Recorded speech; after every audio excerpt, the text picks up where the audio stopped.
Langosta Literaria. Bienvenidos al cuarto podcast de La Langosta Literaria, un espacio para literatura. Soy Ariel Rosales, editor en Penguin Random House. Hoy está conmigo Romeo Tello, editor de literatura Random House y Reservoir Books. ¿Qué tal, Ariel? ¿Cómo estás? Buenas tardes. Me da mucho gusto estar contigo esta tarde platicando de Jorge Luis Borges, una de nuestras pasiones compartidas. ¿Cómo te va? Pues aquí tratando de hablar sobre Borges. Lo que vamos a tratar de hacer es hablar de algunas etapas de su obra y cómo podemos acercarnos a su obra. Empiezo diciendo que yo creo que Borges es un cosmos ilimitado, porque leer a Borges es una actividad interminable. Parafraseándolo, es una auténtica historia de la eternidad. En el ensayo que lleva ese título, que está en una recopilación que justamente se nombra con el título de ese ensayo, en una de esas grandes recopilaciones de los ensayos de Borges, ahí define la eternidad en dos líneas luminosas. Un artificio espléndido que nos libra, siquiera de manera fugaz, de la intolerable represión de lo sucesivo.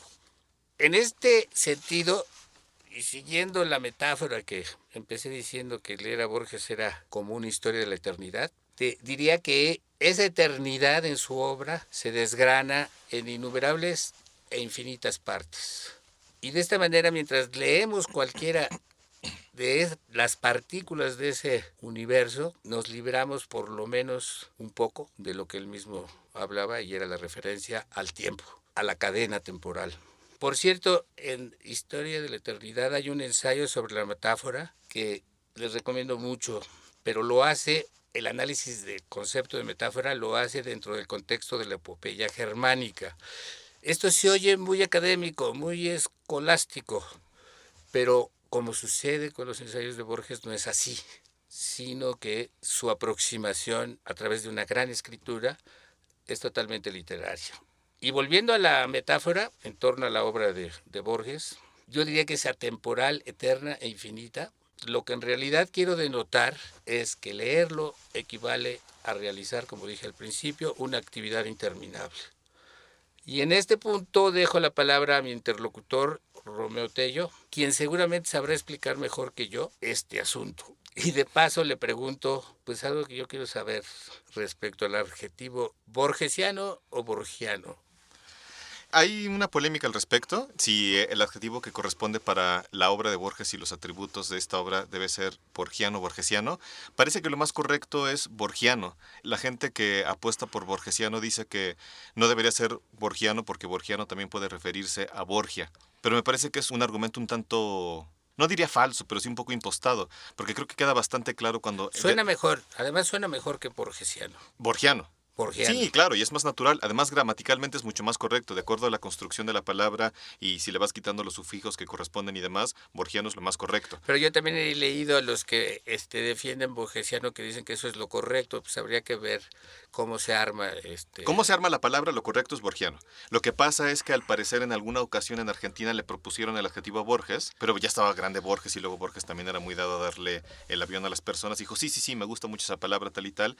Y en Argentina hay una fundación borgesiana. Con el nombre de borgesiana. Con el nombre borgesiano. Y llegó a haber incluso un par de antologías y cosas por el estilo. Entonces, en Argentina es un poco más popular el adjetivo borgesiano, pero en el resto del mundo es más, en el resto del mundo hispanohablante, porque en inglés también se dice más Borgesian. Pero yo pienso que es más correcto borgiano. Bueno, pues ya me lo aclaraste. Entonces, volvemos al origen de lo que te quiero plantear, que ya lo habías mencionado. Es decir, ¿cómo nos podemos, ante esta vastedad de obra, cómo nos podemos aproximar a sus libros? ¿Cómo podemos asirlos? Pues yo creo que podríamos empezar, tú y yo, en un nivel como más de cancha, platicando cómo le entró cada uno de nosotros. Porque ciertamente, pues estamos ante una obra en sí misma muy grande, pues, ¿no? O sea, por el puro volumen. Hay que tener en cuenta que Borges fue un hombre que vivió, o sea, nació en 1899, en el último año del siglo XIX, y que murió en el 86, en 1986. De hecho, en el momento en que se estaba celebrando el Mundial de México 86. Entonces fue una persona que vivió muchos años y además empezó a escribir, bueno, no, muy joven, joven, pues, muy ¿no? joven. A pesar de que, según él decía que no tenía prisa por publicar, como le recomendaba su padre, la verdad es que empezó a escribir jovencísimo. Hay incluso una famosa traducción de un cuento de Wilde, El Príncipe Feliz, que hizo a los 7 años. Empezó a escribir poesía jovencísimo y su primer libro de poesía es del 23, si mal no recuerdo, Fervor de Buenos Aires. Y además la obra de Borges va cambiando a lo largo del tiempo y hay un poco de todo. Hay poesía, como sabemos, además los primeros libros de poesía están muy insuflados por el ultraísmo de Leopoldo Lugones, después la poesía va cambiando, luego hay ensayo, hay cuentos, luego están los libros de cuentos del 40, bueno, ficciones del 41, luego el Aleph. Ya vamos a platicar un poco de eso cuando planteemos lo de la divulgación, que creo que es una forma, por ahí se le puede entrar bastante bien a Borges. Pero lo que quiero decir es que con una obra tan Pero vasta la obra es vastísima. y que ha cambiado tanto, lo que yo quiero, pues es difícil transmitir. quererlo definir con unos cuantos atributos, pues no, si queremos decir que Borges es un autor simplemente intelectual e interesado en los arquetipos, nos quedamos con realmente muy poco, pues, ¿no? ¿Por qué no me cuentas tú primero cómo le entraste a Borges, cómo Sí, lo descubriste? sí. Luego te cuento yo y empezamos a decir cosas Ya vas. un poco más personales. Perfecto. ¿Cuál fue tu primer acercamiento a Borges? Mira, yo entré a estudiar filosofía en la Facultad de Filosofía en la UNAM en 1964. Entonces, de acuerdo al plan de estudios, tú tenías que cumplir con créditos. Uh-huh. Yo creo que ya esa palabra ya no se utiliza. No, sí, todavía. Entonces, no tiene nada que ver con la tarjeta de crédito. No tenía. Entonces, o quizás de alguna manera sí, ¿eh? En ese tiempo no se usaban las tarjetas de crédito. Bueno, por lo menos no tanto, había una que otra. Entonces, yo entré a cumplir la licenciatura, el primer semestre de licenciatura, y tenía materias obligatorias, presocráticos, historia de la filosofía, era presocráticos, teoría del conocimiento, filosofía mexicana, y nos daban chance de tomar optativas. Entonces, veo yo entre las optativas filosofía y literatura que impartía el maestro Ramón Xirau. Yo tenía 18 años cuando llegué a la Facultad de Filosofía, en 64. Entonces entro a esa clase y en esa clase nos dice, mire, en el primer semestre solamente vamos a ver a Kafka, del que sí había oído hablar, pero no había leído. Uh-huh. Mallarmé, del que no tenía la más remota idea de quién era.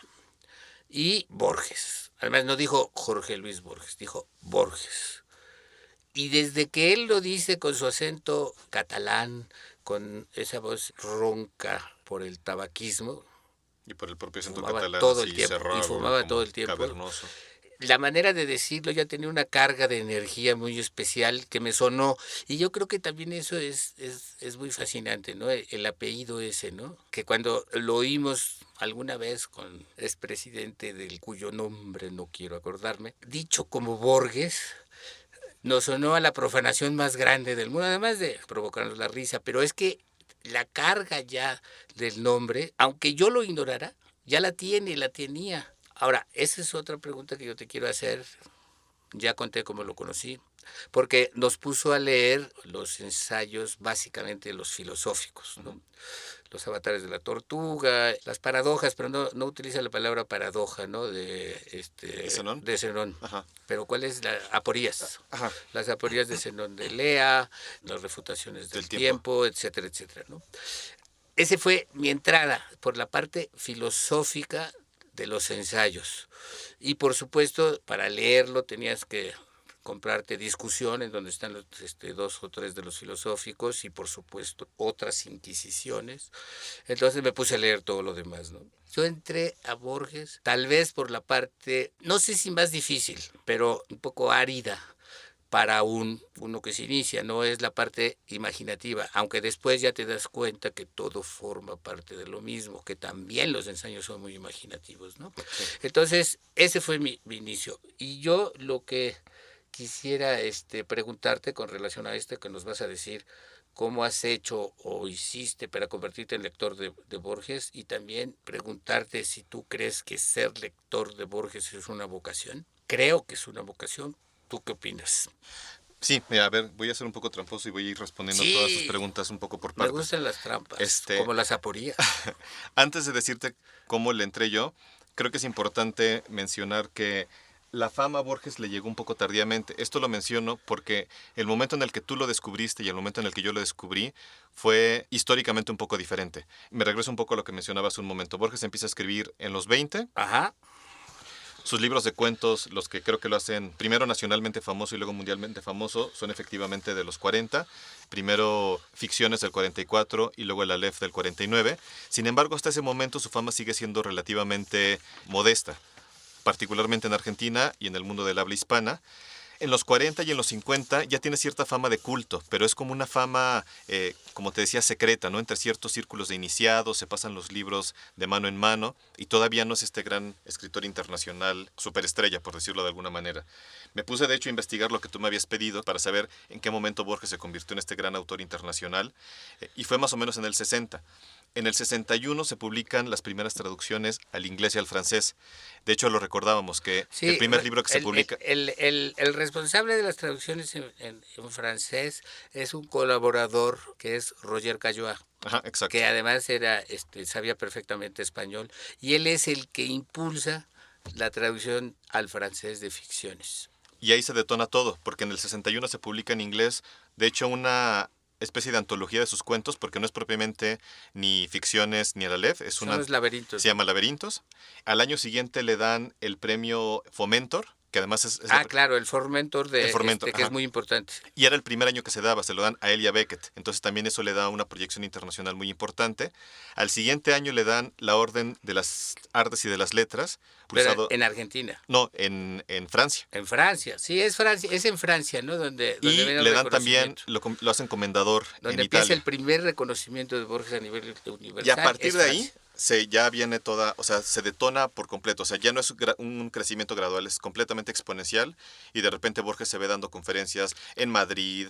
Pero digamos que cuando yo lo descubro en 64 a través de Ramón Xirau, en México era un círculo formado por gente como, lo sé porque me lo han contado, ¿no? Monsiváis, García Terrés, Pacheco y dos o tres más, no muchos, eran los que empezaban a leer a Borges y hablar y citar a Borges. Pero yo creo que ellos hicieron que se volviera un autor muy popular. Yo creo que hacia finales de los 60, principios de los Aquí 70. en México. Ajá, Yo creo que está eso documentado de alguna manera. documentado, sí, seguramente. De hecho, aquí hay una cita en la que Borges habla justamente de ese proceso y es bastante A ver. interesante.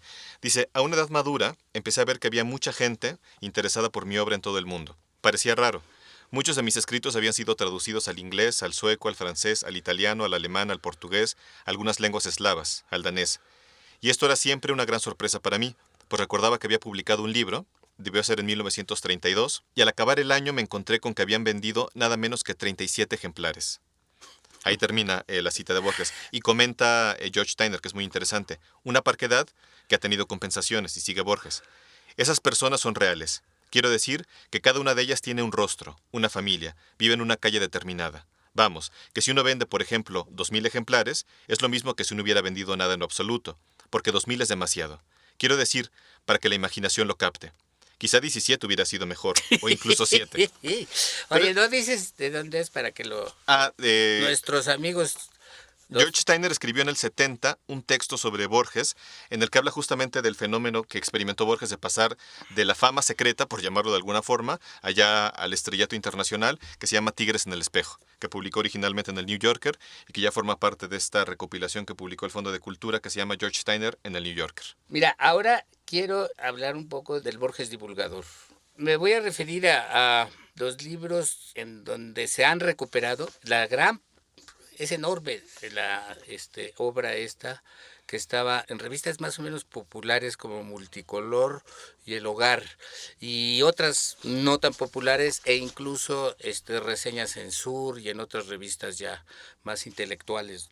Él mismo te cita, porque son muchísimos, es mucho lo que publicó, es los 3 tomos que tenemos en bolsillo, de los textos recuperados, suman, ahí está, ahí a ojo de buen cubero, viendo, son casi 2000 páginas. Entonces, él, para empezar, renegaba de todo esto, sobre todo cuando le preguntaban sobre su obra anterior, lo que ya sabemos, ¿no? Recopilaciones de poesía, ficciones, inquisiciones. Con inquisiciones hay una cosa muy, muy, muy chistosa, porque Otras Inquisiciones es el libro que él reconoce. Sí. Inquisiciones nunca quiso que se volviera a publicar. Entonces, cuando yo empecé a leerlo, que me conseguí Otras Inquisiciones, yo buscaba las primeras Inquisiciones, ¿no? Hasta que averigüé que no, que sí existieron, pero que no quería él que se volvieran a publicar. Y eso mismo sucede con la mayoría de todo lo que encontramos en textos recuperados. Y con otros libros, por ejemplo, ese raro como El tamaño de mi esperanza, que él también, y ese sí lo logró desaparecer de su obra completa. Pero lo vemos ahora. Sí. No sé si estén de bolsillo. El tamaño de mi esperanza no. No, pero sí estaba entre los libros que se publicaron en Alianza Editorial. Dice, comillas, esta productividad me asombra ahora, así como el hecho de que siento solo una remota relación con la obra de aquellos años. Lo cual me parece exacto que lo pinta, ¿no? Borges era un perfeccionista, o yo diría mejor aún, un escritor que con el tiempo, en el momento que tú acabas de describir, se convierte en un escritor perfecto. Entonces, por eso también él, muy consciente, reniega de todo lo que está atrás, a partir de que él se reconoce, yo creo que se reconoce a través del reconocimiento de los demás también, ¿no? La verdad, sí era modesto. Modesto y además muy, muy juguetón, ¿no? Muy Consigo juguetón. mismo. Entonces, sí. esa cosa de que todo el mundo cita y lo ves en los anuncios de las librerías, las cadenas de librerías que utilizan anuncios grandotes en la calle, eso de que yo, antes que nada, soy lector, no escritor, son juegos, ¿no? Son juegos a los que nos ha acostumbrado mucho. Perdón, nada más quería añadir algo a esto del Borges perfeccionista y este Borges que fue puliendo su estilo. Creo que también obedece, perdona la repetición y la redundancia, a un cambio de estilo como tal. Y lo llega a decir, hace poco estaba escuchando una entrevista en la que le preguntan por Bioy Casares y su relación con él y la importancia que ha tenido en su vida. Él dice, mucha gente dice que yo soy el maestro de Bioy Casares. Y dice, y esto es una torpeza, solamente atribuyen esta relación a una mera cuestión cronológica, el hecho de que yo soy más grande que él y demás, pero en realidad Bioy me ha enseñado mucho más de lo que yo le he enseñado a él, en términos de vida y en términos literarios. Dice, Bioy me curó a mí de barroquismo, de mi gusto por Joyce, y me hizo un escritor mucho más sencillo o en apariencia sencillo. Mis primeros textos, y se nota, adolecían de pedantería, de gusto por el barroquismo, de gustos por neologismos, y sí se nota como el Borges... Sí, es buenísimo lo que me estás diciendo, luego me das la referencia. ¿Dónde está? De las entrevistas estas que te he dicho que son... Cuando Borges cumplió 80 años, en la radio argentina le hacen un ya sé. ¿Dónde están que están ahí? Con Antonio Carrizo. Sí. Y le preguntan por sus amigos y esto es lo que dice. Esto es muy importante porque a final de cuentas, si tú ves el Bustos Domecq, en el Bustos Domecq lo escriben juntos, entonces... Que además yo no sabía que los apellidos son de abuelos suyos. Sí, claro. Pero ahí va refinando con esta escritura conjunta, va refinando su estilo el propio Borges. Y todos creemos que es Bioy Casares el que está aprendiendo y esto que me estás diciendo es muy... Y lo creo absolutamente. Y además dice algo todavía más interesante, dice, y además me enseñó, no de una forma, digamos, didáctica y directa, sino dando por hecho que yo estaba de acuerdo con él en muchas cosas y al final lo estuve. Bueno, y aquí yo traigo algo que es relacionado con Bioy Casares sobre la parte que más me interesa de la divulgación de Borges. Me brinco ya todo lo de los textos recuperados, ya tendremos oportunidad de hablar sobre ello. Ya siendo Borges, los prólogos que hace a muchos libros, ¿no? Entonces, ahí yo creo que está el prólogo en 1900, por aquí lo traigo, creo que es 53, a La Invención de Morel. Como ya es Borges y hace la ópera prima de La Invención de Morel, que es una novela de ciencia ficción además, ¿no? Y que se llama Morel por el doctor Moreau, de la isla del doctor Moreau de Wells, que es otro escritor admirado por Borges. El prólogo asegura la entrada del libro al círculo literario primero de Buenos Aires. Pero como ya Borges era Borges, pues lo consagra. Porque además dice que es una novela perfecta. Sí, porque hay una novela gemela de La Invención de Morel, que la publica inmediatamente después. Pero esa ya no la trata, no le gusta tanto. Creo que por ahí llega a decir en el Borges aquel de Bioy Casares, llega a decir que esa no le gusta tanto, pero en fin, cuando él prologaba un libro, los editores que le pedían que prologara el libro tenían la seguridad que con esa bendición del genio, pues el libro se iba a vender y se iba a introducir. Y lo que me interesa destacar ahorita es el prólogo que él hace a una novela que todo el mundo conoce. Bueno, no es novela, es una recopilación de cuentos presentada como libro unitario, que es Crónicas Marcianas de Ray Bradbury. Entonces, yo lo que quería decir antes de entrar con esto es que me he encontrado en Calvino, un admirador lúcido admirador de Borges, me he encontrado una pequeña opinión que se me hace muy importante porque es sobre el estilo de Borges. Se la da a Primo Levi, que cultivaba el género de la ciencia ficción, dice que también de la biología ficción, dice Calvino.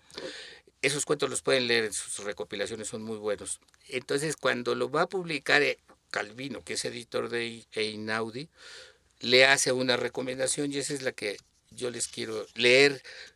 Es importante porque no es un ensayo sobre Borges, sino que es un dictamen que está compartiendo con su colega diciéndole, me gusta tu libro, y le ponen como ejemplo a Borges. La literatura de los otros, donde reúne diagnósticos de lectura y correspondencia con sus autores sobre las obras que decidió editar y publicar. Entonces, le escribe sobre esto, le dice a su colega, naturalmente te falta la mano segura del escritor que tiene una personalidad estilística. Y su ejemplo de esta mano segura es Borges. Así, en 3 líneas, expresa este juicio. Borges utiliza las sugestiones culturales más dispares y transforma cualquier invención en algo que es exclusivamente suyo. Ese clima enrarecido que es como la sigla que hace reconocibles las obras de todo gran escritor. Es juicio certero y muy valioso por las razones que les digo, ¿no? Perdona, antes de que pases al prólogo de las Crónicas Marcianas, George Steiner en este ensayo al que me refería hace un momento dice algo muy parecido. Dice que Borges llegó a hacer de la erudición un género de la literatura fantástica. Que la erudición para Borges no era solamente, digamos, una herramienta de la pedantería, que lamentablemente es lo que a veces mucha gente piensa. Gente que todavía no le da el golpes a Borges, lo ve como un autor excesivamente libresco, intelectual, frío. Yo me acuerdo que esa percepción cundía un poco entre mis compañeros de letras cuando yo estudié y que decían que la poesía de Borges no les gustaba porque era excesivamente intelectual y demás. Yo decía, bueno, pero, o sea, ¿de verdad no lo han leído? Yo te decía el otro día y ahorita lo digo también, que en vez de hacer una reseña del Golem de Gustav Meyrink, no especialmente lo vuelve loco, pero le produce ciertas emociones, escribe un poema. Sí. Que en realidad es una reseña, pero como poema, ¿no? Y esto también se aplica por esto de que su acercamiento al budismo, por ejemplo, es literario. Entonces, cuando quiere hacer un libro de divulgación con Margarita Guerrero, yo tengo todo eso ya bien localizado, sus opiniones, llega un momento en que ya no puede avanzar con ella porque dice, es que ella lo que busca es una profesión de fe, y yo lo que busco es un tema literario exclusivamente, ¿no? El budismo me interesa muchísimo, pero no como profesión de fe, ¿no? Eso hay que tomarlo en cuenta muy bien para este tipo de cosas. Ahora, hay un juicio sobre la ciencia ficción que me interesa mucho leérselos. Entonces, el principio es, en el segundo siglo, Luciano de Samosata compuso una historia verídica que encierra, entre otras maravillas, una descripción de los selenitas, que según el verídico historiador, hilan y cardan los metales y el vidrio, se quitan y se ponen los ojos, beben zumo de aire o aire exprimido.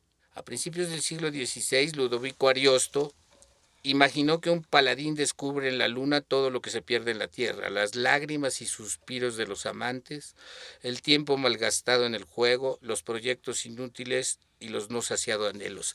Aquí está perfectamente ejemplificado lo que tú decías, es decir, en un prólogo está Borges de cuerpo entero. Algo que te quiero preguntar. Ya sabes lo del ensayo de John Wilkins, de la enciclopedia de la Británica. Exacto. Entonces, ahí tú me dices el otro día, es que es un personaje invención de... No, es que no me queda claro. No, ya quedó claro. Ajá. Para mí ya quedó claro porque ya lo busqué antes de venir a esta conversación. No, sí realmente Wilkins existió, sí escribió el libro sobre la luna, que está en el prólogo citado por Borges en el prólogo de las Crónicas Marcianas, pero en el ensayo, que está en otras inquisiciones, el ensayo que se llama... El idioma analítico de John El Wilkins. idioma analítico de John Wilkins. Existe la obra, por supuesto, pero ahí sí se toma cierta licencia.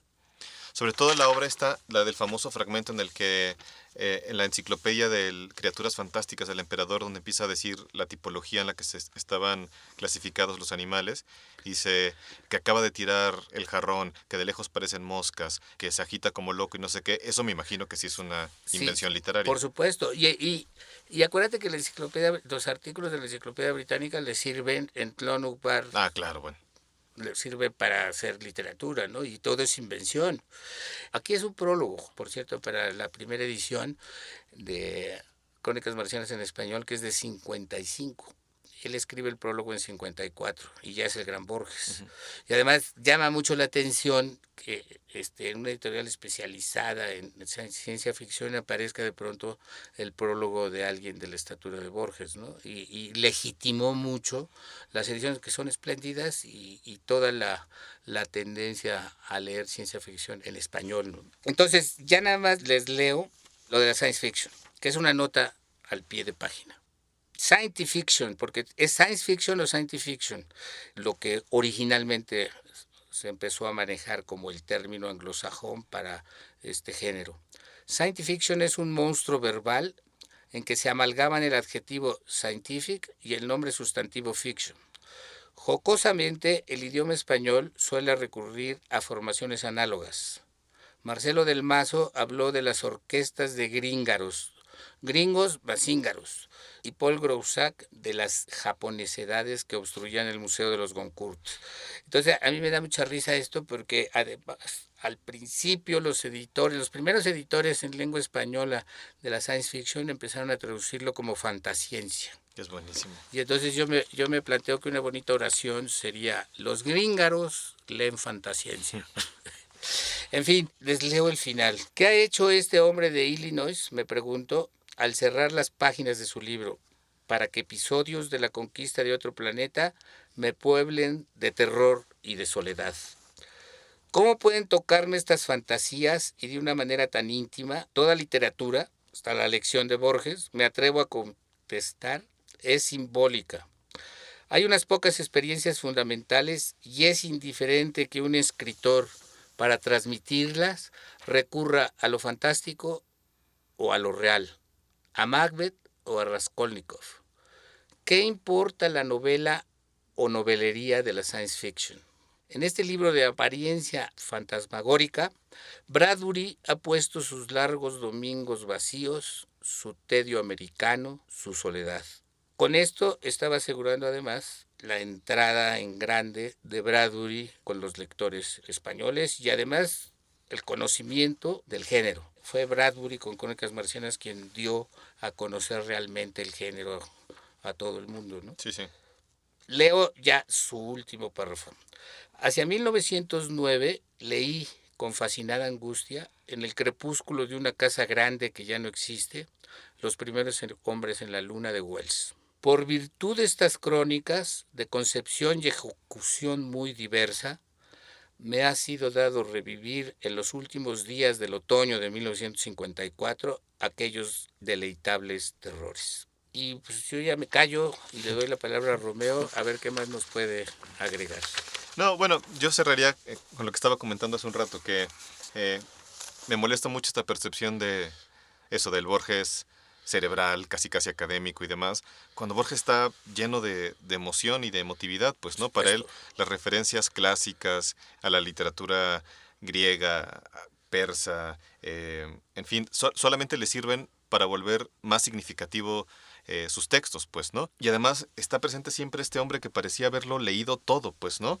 Y que siempre lo volvía otra vez, está la palabra, significativo. Incluso en sus cursos estos y toda esta fascinación por los orígenes de la literatura anglosajona, el sajón antiguo, etcétera, etcétera, todo es como juego, todo es lúdico. Y además se reunía con una serie de preferencia muchachas, estudiantes. Todo el reconocimiento académico que tiene Borges es honoris causa. Sí. A Borges ya llegó un momento en que ya tenía que decir que no, porque todos querían darle a la universidad creo que la de Tepito, trató de hacerlo En honoris causa. en otra entrevista dice que él es desagradablemente sentimental y creo que también lo era, pues, ¿no? Sí era también un tipo muy emotivo, ¿no? Está la parte lúdica, por supuesto, y está la parte emocional. Y este prólogo a las Crónicas Marcianas también nos trae a la mesa un Borges que es bien interesante.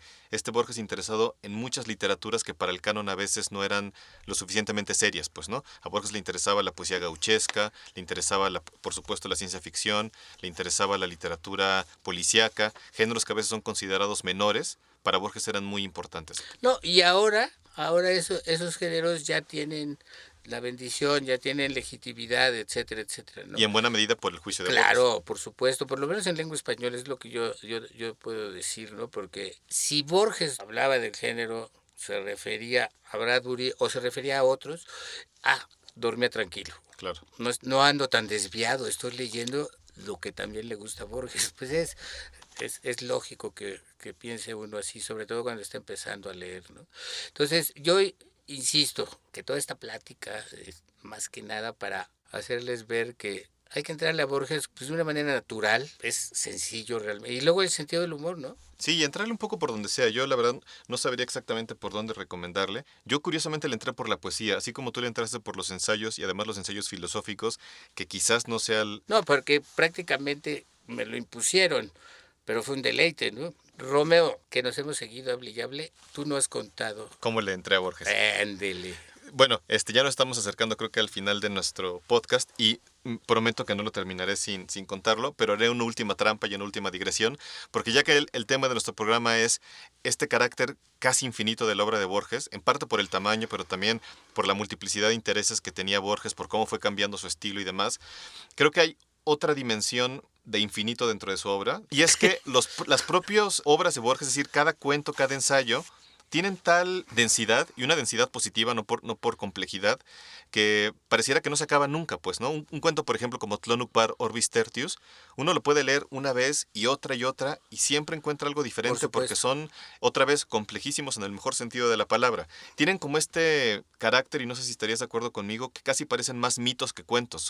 Cada elemento es súper significativo, como lo son cada uno de los elementos en los mitos, pues, ¿no? Eso también lo dice Steiner, que parece que más que autor de cuentos lo es de mitos. Pero yo insisto, eso está en los ensayos. No son ensayos comunes y corrientes, No. aunque sea... Hay muchísima inventiva, creatividad, imaginación. Son impresionantes. Por ejemplo, hablando de los ensayos, yo ahorita me referiré a un cuento, la otra refutación del tiempo, pues, ¿no? Que es un ensayo que podría parecer tan ahí sí académico, donde hace un recorrido, pasa por, ahí no cita a Luciano de Samosata, pero sí a Spinoza y a diferentes teólogos y demás. Al final el tema se ve que le toca tanto que acaba con un fragmento que muchas veces es citado como un poema. Dice, el tiempo es un río que me arrebata, pero yo soy el río. Es un tigre que me destroza, pero yo soy el tigre. Yo soy lamentablemente Borges. Yo soy lamentablemente Borges. Y así termina. Para poner un ejemplo ya más concreto y que la gente que nos escucha sepa más o menos a qué nos referimos, yo pienso siempre en Funes el Memorioso, que es uno de esos cuentos quizás más famosos. Es un cuento que uno la primera vez que lo lee se queda impactado por el simple personaje, pues, ¿no? Que parece casi que es una especie de superhéroe, pues, ¿no? Este joven uruguayo que tiene un accidente en caballo, se golpea la cabeza y tras este accidente, en vez de perder la memoria, se vuelve una persona que es incapaz de olvidar. No solamente incapaz de olvidar, sino que sus sentidos se ven exacerbados. Entonces, todo lo que ve lo registra automáticamente. Ya desde ahí Borges te despierta un interés muy grande por el personaje y por la suerte de este personaje. Pero además, los ejemplos que va dando y la forma como va describiendo esta memoria prodigiosa se vuelve sorprendente, pues, ¿no? Es incapaz de olvidar, por ejemplo, las vetas de un río. En algún momento dice Borges, un día Funes quiso recordar todo un día y le tomó a Funes un día entero. Entonces, los ejemplos que va dando te va dejando completamente... Pero además queda en la cama, ¿no? Ya queda al final va paralizado, postrado. Inmóvil, y esa es una metáfora también del insomnio, ¿no? Exacto, y el mismo Borges te lo dice en el prólogo, que es una cosa que uno suele pasar por alto, pues, ¿no? Que el destino de Funes no es luminoso, pues, no es que le haya venido una suerte feliz. No, es un horror de cuento. Es un horror de cuento. Se siente horrible, es angustiante, es como la metamorfosis. Exacto, entonces es lo que te quería decir un poco, que está esta primera lectura un poco simplemente sorprendente por el destino del personaje, por la capacidad que tiene Borges para hacerte sentir esta memoria inabarcable y total, pero después cuando te das cuenta que es una memoria del insomnio, que es este momento en el que la mente parece estar completamente abierta, en el que no se le va ningún estímulo, pero que es un horror porque esta porosidad absoluta de la mente más bien es un horror, el cuento cobra una nueva dimensión. Pero después ha habido gente que se da cuenta que el cuento también es una especie de reflexión sobre Nietzsche y las consideraciones intempestivas y sobre la utilidad de la memoria. ¿Te fijas? Se vale todo. Se vale todo. Se Y vale vas todo. ahondando en las Y eso me posibles recuerda a interpretaciones de Borges. que en la facultad Sergio Pitol y Monsiváis decían que había un señor, y nos lo señalaban, que se había aprendido la hora de memoria, de tal manera que cuando le preguntabas qué horas son, te decía la hora exacta, porque había pasado como un año aprendiéndose la hora de memoria. Es buenísimo. Y yo creo que fue un poco lo de Funes el Memorioso, esa invención de Pitol y de Monsiváis, ¿no? Cierro el comentario de Funes y ahora sí ya cumplo con mi palabra. Lo que quiero decir es que no es que haya que llegar a la interpretación filosófica y a Nietzsche y demás para tener una lectura completa de Borges, porque eso sí sería francamente pedante. Quiero decir que hay todos estos niveles de interpretación, te puedes quedar en el primero, en el segundo, combinarlos los tres, y Borges va a ser igualmente gozoso como lo leas y como lo entiendas. Simplemente hay distintos asideros, es un lector increíblemente gozoso, denso, en el mejor sentido de la palabra otra vez, y no se acaba nunca, y siempre aprendes algo. Eso es bien importante. Y ahora sí, para contar cómo... Lo que pasa es que no hay un momento fundamental. Quizás rehúso un poco la respuesta porque no tiene mucho chiste. Yo soy hijo de un profesor de literatura de la UNAM y Borges de alguna u otra manera siempre estuvo ahí, pues, ¿no? En el ambiente. Entonces creo que yo le entré a Borges como por ósmosis. Estaba prescrito de alguna manera. Entonces, igual para mí. Las nuevas generaciones ahora ya nacen con el nombre de Borges como paradigma, como en el inconsciente colectivo ya está el nombre de Borges, ya nada más es acercarse a su obra, ¿no? Pues sin duda en mi caso estaba en el inconsciente familiar, pues, ¿no? Sí, por supuesto. Y era una familia, pues... Por supuesto, pero yo te llevo 80 años, entonces, bueno, somos generaciones, perdón, por ahí. Por ahí, más o menos. Entre mi generación y tu generación se dieron estas prescripciones, ¿no? Lo que yo puedo decir, y que va a sonar un poco absurdo, pero es cierto, yo creo que yo admiraba a Borges antes de leerlo. Porque era tal la admiración que le tenía a mi padre, te contaba incluso que mi casa era, bueno, una casa muy modesta, te digo, un profesor de literatura y una señora que trabajaba, mi madre, en una empresa de seguros. Era una casa muy pequeña, pero había, por ejemplo, presidiendo la pequeña sala, un póster de Quevedo, o sea, su cara, pues, ¿no? Y una foto de Borges. No, dos pósters de uno de Límites y otro de Nubes. Ahí. Entonces era como, o sea, no había ningún retrato religioso, pero sí de Quevedo y de Borges. Eran los santos patronos, ¿no? Me acabas de poner a girar con Quevedo y Borges. Quevedo y Borges. La relación de Quevedo con Borges es impresionante. También. Es decir, cómo Borges se habla de tú a tú con Quevedo. Y Borges admiraba mucho a Quevedo, pero también dice que con el tiempo le gustaba y no le gustaba. Le gustaba y no le gustaba. Esa es la verdad. Pero también fue de esos barroquismos de los que se fue curando. Pero lo fascinante es poderme hablar de tú con una figura sí, bueno, de ese tamaño. Bueno, y también está lo de Cervantes. Y lo de Cervantes. Creo que en el fondo lo despreciaba. Pues yo no sé, porque toda la vida, o sea, era de sus novelas favoritas. Todo eso está por hacerse. Pero... Y parece que la primera vez que leyó El Quijote fue en inglés. Esperemos que este sea el primer programa de una serie, de una radionovela que empecemos tú y yo. Hay que dar un repasón al catálogo vivo que tenemos nosotros, porque ahí hay cosas maravillosas. ¿Y puedo hacer un comercial? Por supuesto. Viene el libro de budismo. Yo tengo un trabajito ahí que me gustaría, no son más que 96 horas. Podría hacer un curso por aquí, por el podcast. No es cierto. Pero es la concepción budista de Borges, que frente al auge que existe ahora del budismo, ¿cómo me gustaría que se impusiera? Es otra cosa. ¿No es el mindfulness? Híjole, ya acabas de pronunciar la palabra mágica. Proscrita. Sí. No, está bien. Ya muchísima gente le funciona. Prefiero el budismo, el de Borges, pero de calle. No, es que, o sea, Borges es un universo, o sea, no mencionamos prácticamente nada de su poesía, podríamos dedicarle 1 o 2 programas a su poesía, porque además el primer Borges poeta es un poeta nacionalista que casi ya nadie recuerda. Que esa es otra parte que uno rehuye, tal vez porque no somos argentinos. Sí, porque y es una parte fascinante, sí, absolutamente fascinante. Y decir, a ver, ¿quién se lee ahorita los libros iniciales de Borges? Fervor de Buenos Aires. O el... ¿Evaristo Carriego? Exactamente. Es el primer libro de ensayos. Exacto. Y luego está el Odilario Escazú y luego este poema que lo hizo muy famoso en Argentina, que lo hizo ya un poeta nacional, Fundación Mítica de Buenos Aires. Que ese sí, a mí en general casi todo Borges me gusta, pero ese poema se me hace de una pesadez. Ahora, hay aspectos que no están en libros, pero como platicamos el otro día, pero que te iluminan acerca de Borges y persona. acerca de más cosas. Por ejemplo, la relación con Jules Solar, Sí. el pintor, que es uno de los pintores más extraños que se han dado en este siglo y además es un pintor bonaerense y que ha pasado a la historia como amigo de Borges, más que como pintor. El pintor amigo de Borges, ¿no? Sí, no, Borges ya es tan grande que casi todo lo que tocó ya tiene una relevancia. Ahora, Jules Solar es extraordinario. Le hizo un texto para una exposición y por ahí anda un artículo, nada más.